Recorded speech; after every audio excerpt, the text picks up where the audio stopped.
You are now tuned in to the hottest inspirational talk show on the market.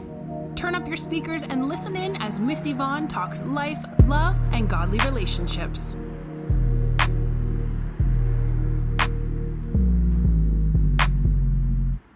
Wow. What's up, y'all? Y'all had to get some new music on my background. Come to find out, the young lady that I hired to do, the voiceover, apparently she must have stole the music, y'all. You know what I'm saying? Now, see, you got to watch that. People just steal something and give it to you like it's all good.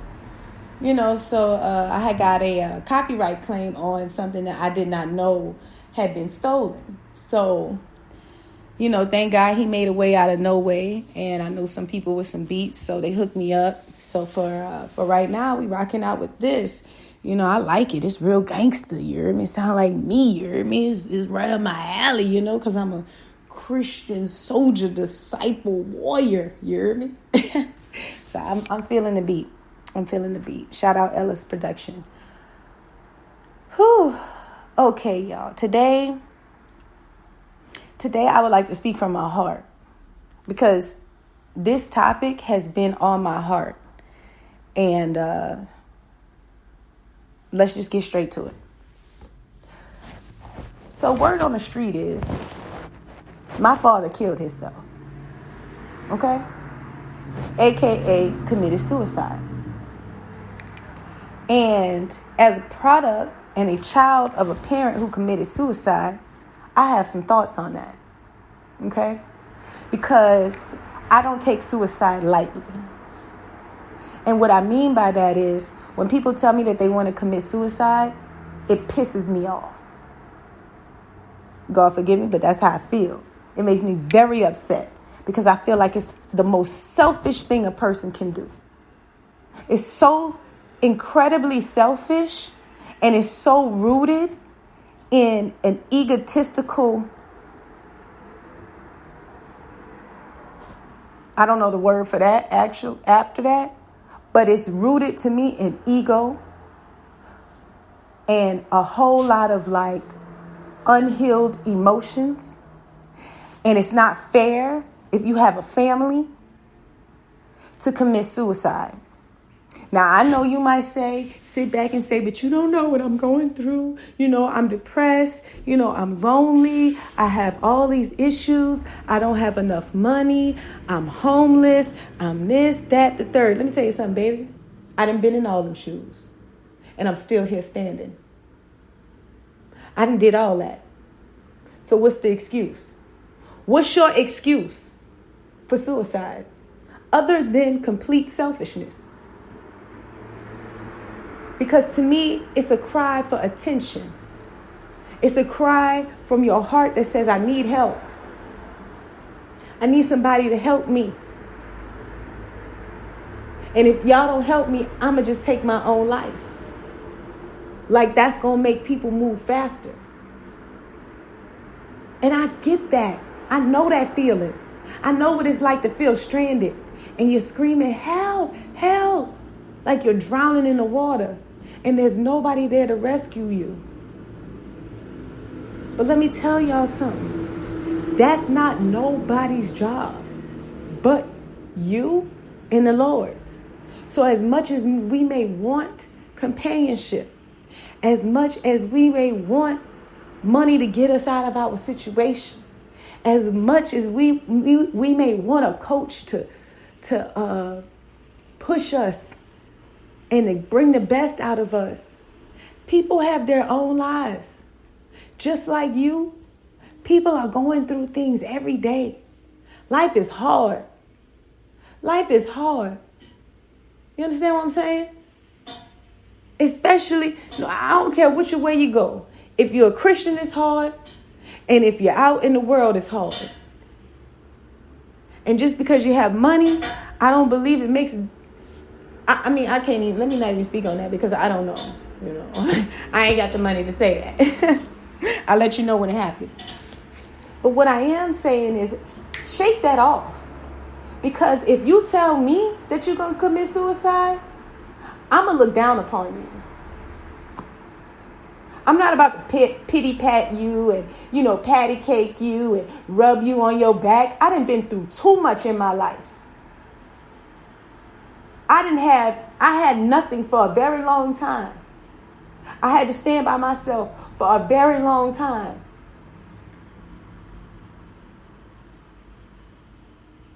Why? Because my family abandoned me. First, my father. If that's even true. Okay? Because I don't believe that's the truth. But let's say hypothetically it was. Because I don't know. He wasn't around. He left. He abandoned the family. You understand what I'm saying? He was a good man, but he was a dangerous man. And if my mama wouldn't have ran for safety, who's to say she'd still be here today? You understand what I'm saying? So you did all of this. You caused all this confusion.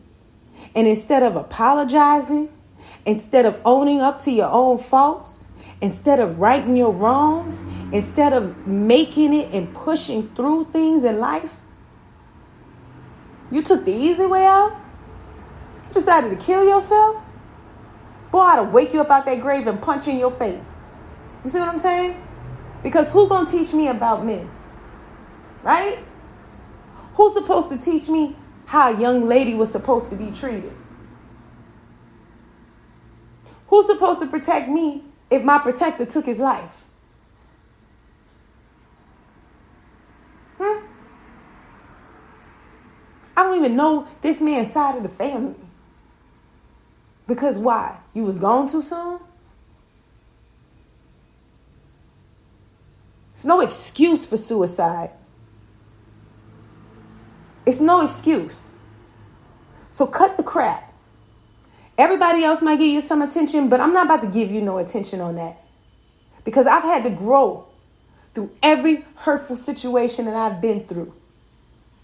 And I've been to the bottom. I'm talking about rock bottom. And I'm still here, sitting here today. That is why I thank God for our elders. Now I understand why they say to respect your elders. Because they've earned that respect. Growing old is a blessing. And I say that because every old person you see today has gone through some stuff. But not only did they go through some stuff, they overcame it. And they got to live their lives to the fullest. Meaning they got to grow old. They got to see life change. They got to see the circle of life. They got to see sometimes it's bad, sometimes it's good. They got to really, really see karma come full circle. They got to really see and understand how life is. And a lot of times you need to connect with your elders because they may have that answer you're looking for to help you get out of a situation that you don't know nothing about. Old people done been played. Old people done had heartaches. Old people probably done been broke before. Old people done went through a lot of situations. And by old, I mean older in age to my elders. So please don't take offense, okay? So don't be afraid to connect with them and respect them. Don't just mess over your elders. You don't know what they've been through in life. They deserve your respect because they probably felt like you one day. And guess what? They didn't commit suicide. They didn't throw in the towel. They didn't give up. They put their boots on and their big girl panties and they manned up to the situation. And that's what warriors do. That's what champions do. Don't be no wimp Christian. Don't be no wimp person that go out like a sucker. Don't be that. Be better than that.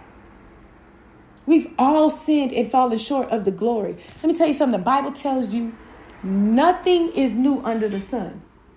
You know what that means? There is no sin, no thought, no action that you have done that somebody else ain't did too.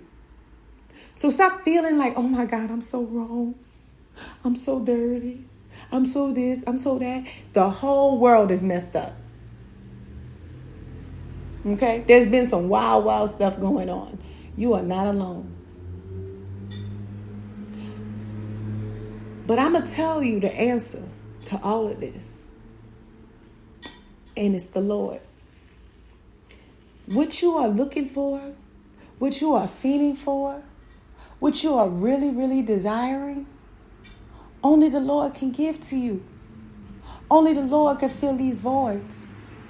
Only the Lord can make you whole. Only the Lord can heal those broken pieces that are inside of you. See, the world can fix what's on the outside, or we can wear a mask on the outside.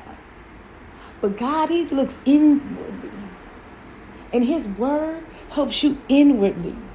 That's why people of God are so beautiful, because they have this glow, but that glow comes from the inside, then out.